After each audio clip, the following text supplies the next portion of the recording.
We're back. We're here for round 2. We played round 1 against Dredge, and I have to say, it was my first time playing Relic of Progenitus in my sideboard against a Dredge opponent. So if you want to see the fun that was had, and of course that's going to be subjective, fun for me, probably not for them, but I'm spoiling a little too much. So regardless, if you have not seen it already, go ahead and check out match 1. It's in the description below. And yeah, that's all I have to say about it. You can also find details on the deck list there as well. I go over what's changed and what it is that we're doing different today. And regardless, that's enough talking. I will see you guys in the match.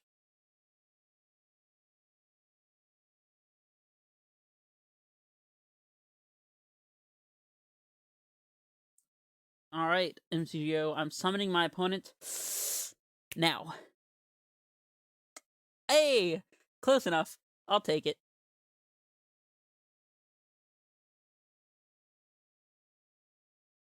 We'll be on the play, of course. Borgilla MTG 10. I am 100% certain we've played against this opponent before. And this is a hand that's looking well set up to cast Turn Timber Symbiosis sooner rather than later. We'll keep it. We get a turn 1 Amulet off of our Turn Timber as well. Explore to do a little bit of cycling here and there, or to enable some really crazy busted things if we draw a second Amulet. Alright, here we go. We're bolting ourselves. Worth it. Here it goes. Amulet of Vigor. Pass it back. Oh, we still have a stop in our opponent's draw step. Lotus Bloom. Uh-oh, playing against Ad Nauseam? It's been a while. I don't know if I've ever played against it on the channel. I know, actually, I played it one time.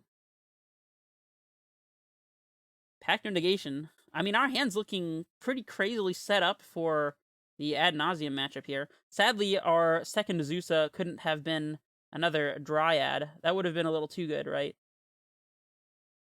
Alright, here's Azusa. I think we want to go ahead and Cycle Explore here. It's looking like it's not going to be the most impactful, so let's just go ahead and make that play.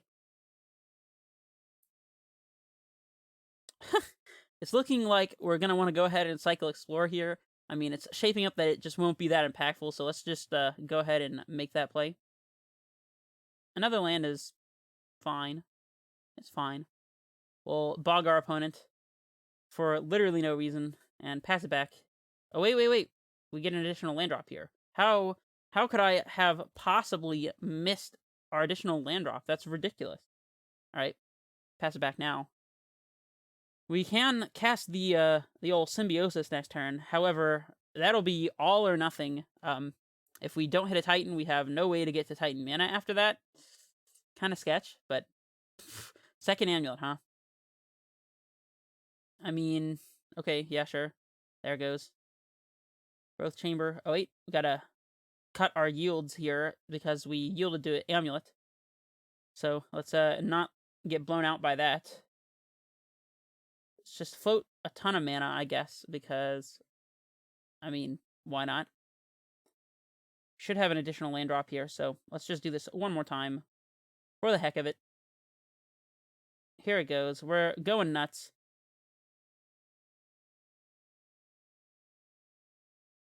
Cast Turn Timber Symbiosis. Leaving some blue floating as well. Hey, we hit Titan. It's over. Pack it up, boys. Our opponent could have Angel's Grace to keep them from being dead this turn. Let's go for Talari West. Oh, okay, they're just going to concede to make it easy. We were going to get Talari West and Growth Chamber here to get another Titan into play, and then Valakut and Hanweaver to haze both, and then attack with both. And of course we have Pact Negation to back things up if we need it. I don't know if we have enough to pay for a Summoner's Pact and a Pact Negation, though, but you know what? Our opponent doesn't want to let us figure that out, so I'm totally fine with that. We have a fat 0 for this matchup. We're bringing in Beast Withins because it can hit lands and Pentad Prisms. That's how bad off we are. I guess we're bringing in Force of Vigor for the similar reason. I don't know, Force of Vigor hitting Pentad Prism doesn't seem that great, actually.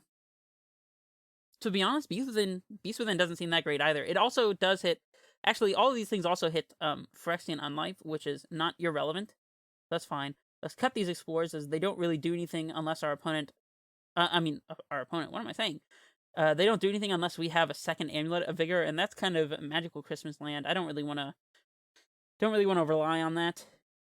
And we can cut the Bajuka Bog as well, as our opponent is doing nothing with their graveyard. So yeah, there it is. It's our plan. It's really good to have won a game 1 here. Not gonna lie. Man, if only we had one Garenbrig in this hand, this would be a turn 3 Titan with Azusa. Is it still a turn 3 Titan? I don't know. I'm not doing the math. I'm keeping it anyways. We just gotta jam our Titan thing and hope it works. Our opponent could have Pact Negation and then it won't even matter. So we just gotta do our best here. Well, now we have a second Titan, so we can beat a Pact Negation. Let's play our Snow Forest and our Amulet of Vigor here and pass it back. If there's any matchup that you really want turn 1 Amulet in, it's this one. Trust me. Pentad Prism, huh?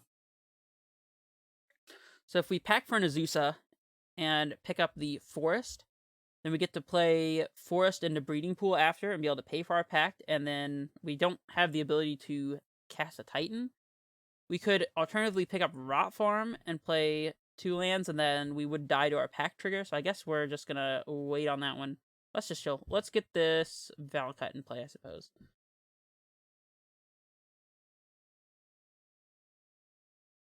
Sadly, now, even if we draw a Garenbrig, we still can't Azusa into Titan, because playing the Garenbrig as one of our land drops makes it unfortunate.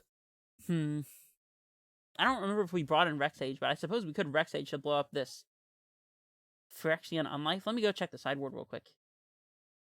Of course, I did not bring in Rexage. It's a bit of an oversight. Probably should have. So yeah, unfortunately, we can't go for packing for Azusa and then playing Garenbrig Rot Farm, as we'd be 1 mana short. We need the Garenbrig to already be in play. Let's see. If we played Azusa, played a Rot Farm, we need a second Summer's Pact to get Grazer, and then we'd have to pay for 2 packs. That's really awkward. Let's just play the Garenbrig out here and pass it back. Like idiots. If our opponent has Ad Nauseam here, we're basically just dead, so there's that. We're not even representing any kind of counter magic here, since we don't have a blue up. Spoils of the Vault is probably good enough. Oh yeah, they get to... Okay, so they got an Ad Nauseam, and they can cast it, so yeah, we're just dead here. So, I'm going to explain how this works really quickly. So, there are 2 different ways this deck can kill its opponent. One is to Spoils of the Vault for a card that is not even in their library, and they just exile all the cards in their library, of course not losing the game to having 0 or less life because of Phyrexian Unlife, or usually like an Angel's Grace or whatever. And with their empty deck, they then cast a Thassa's Oracle and win that way. Of course, our opponent doesn't have that available here, so they need to Ad Nauseam and draw their whole deck. Again, being at less than 0 life doesn't kill them thanks to their Unlife here. And then they cast a Lightning Storm, which lets them discard a bunch of land cards to pump up the damage, and it just does a bunch of direct damage to us. They cast it using a bunch of Spirit Guides. I'm not going to make them all do it. Make them do it all, so we know we're dead here. I suppose we could have looked at our opponent's deck, but I don't care. We pretty much lost that game not due to not having Rexage, I think. Now, I guess we couldn't have pacted for Rexage because we would have died anyways. Maybe we just needed to be on the play that game. Let's see. So we want the Rexage, obviously. That's why I kind of slid it in here. We can do without a Beast Within, perhaps. It's the most off-plan card that we have. It does hit Pentad Prisms, and that is about it. Does that make it good enough? I don't know. Probably not, but I don't know. I'm kind of curious to just try it. But nah, let's just go with 2 Beast Withins. Alright, we'll play first. We have an Amulet. We can transmute a Tolaria West sometime in the future here. We don't get a turn 1 Amulet. Actually, we do off of Symbiosis, so then we can Grazer, we can Growth Chamber, Grazer, Growth Chamber again, and transmute. We'll be pretty far from casting anything, but regardless, I think that this has all the pieces it needs. We just have to figure out how to play them in the right order. Of course, it starts by playing Symbiosis, Shocking, and playing out a 1-drop here. Is it Grazer? I guess if we do Grazer, then we can put Tolarios into play. And next turn, tap the turn timber to play Amulet, play Growth Chamber, float with the Tolarios and Growth Chamber, and pick up the T-West and transmute. And then I guess we'd be one land short of casting Titan that turn after. Let's lead on the Grazer here. I guess this will go wrong if our opponent has a Thought Seize, but I think it's better to be able to transmute Tolarios ASAP, so I suppose we could also transmute for Pact of Negation if we wanted to, but I mean, we'll do that if we draw a Titan right now, but barring that.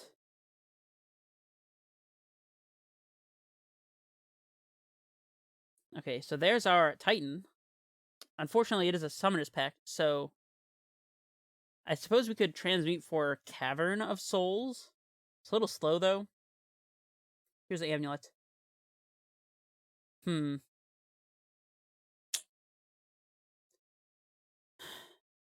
not sure what we transmute for here, to be honest, because the second Summoner's Pact is kind of odd. We'd probably lose to our double pack trigger. Cavern of Souls is odd because it'll be a long time for us to get to Cavern mana. I guess it is just Pact of Negation. Kind of odd, but we'll try it.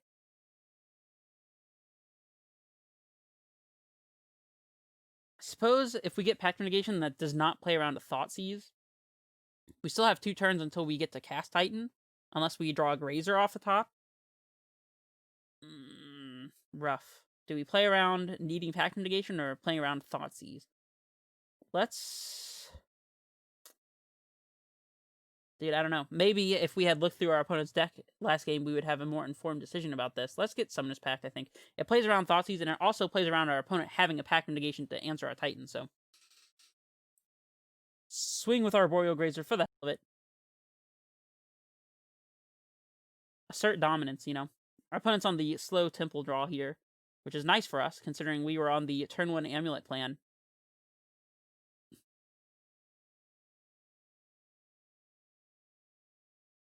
Spirit Guide, Pentat Prism. Okay, our opponent needs to have 1 additional mana. Of course, we have the Natural Primeval Titan now. I suppose we could pact for a Grazer and cast Titan this turn, right? 5 down to 4 up to 6. Yeah, so we can get a Titan into play this turn, specifically if our opponent doesn't have a Pact of Negation. If they have a Pact of Negation, then I suppose we can lead on the Summoner's Pact for the Grazer, and if they have a Pact of Negation, then they would have to counter this Summoner's Pact, and they don't know that. Okay, that worked out. So let's play the Grazer. Put in a Rot Farm. Let's yield to our Amulet triggers this turn. Alright, let's pick up the Rot Farm once again. Do the thing where we do all this stuff. And do we pick up a bounce land or the Symbiosis? I guess the Symbiosis? Rough. Here's Titan. We'll haste it. Of course. Valakut and Hanweir. We'll go ahead and make this attack.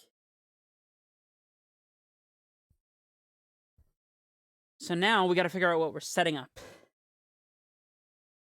I don't think we need to worry too hard about paying for our Summoner's Pact here. If we get a green source and another Valakut, then we could potentially kill with Dryad by packing for Dryad and playing land.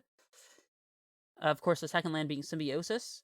That'd be 2/4 triggers, good for 12 damage, and our opponent will be at 14. So we'd actually be a little short, but not by too much. We can't transmute a Tolarios this turn, sadly. So I guess we'll set up the Dryad thing.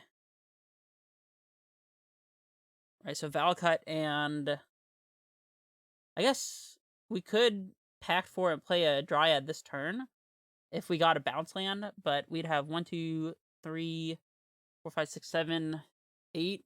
We would lose to like a Ghost Quarter or something. Okay, we'd have 1, 2, 3, 4, 5, 6, 7, 8. No, actually, we'd have a Ghost Quarter covered. I guess let's just get a Dryad into play this turn. I'm fine with that. Since we have the Summoner's Pact in hand, that is what allows for this line here. And we'll pick up the Hanwir Battlements as the choice here. I guess if our Dryad dies and we don't have enough green sources, I guess we can mitigate that by playing the Garenbrig instead, though. So that's what we'll do. Alright, here is Mr. Dryad of the Elysian Grove. We'll cast it. Here goes Garenbrig.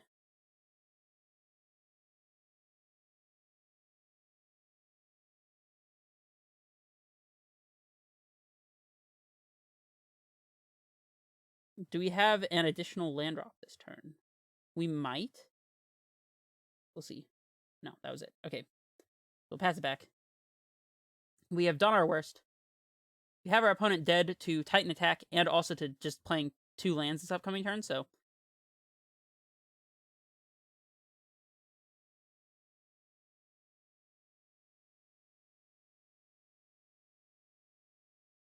So now if our opponent kills our Dryad and Ghost Quarters us, we still have it covered, so... Alright, that is the match. I have to admit, I do quite like playing its ad nauseam. It's very much up in the air as to what your opponent might have in their hand. But other than that, it's a very intriguing and generally pretty interactive match.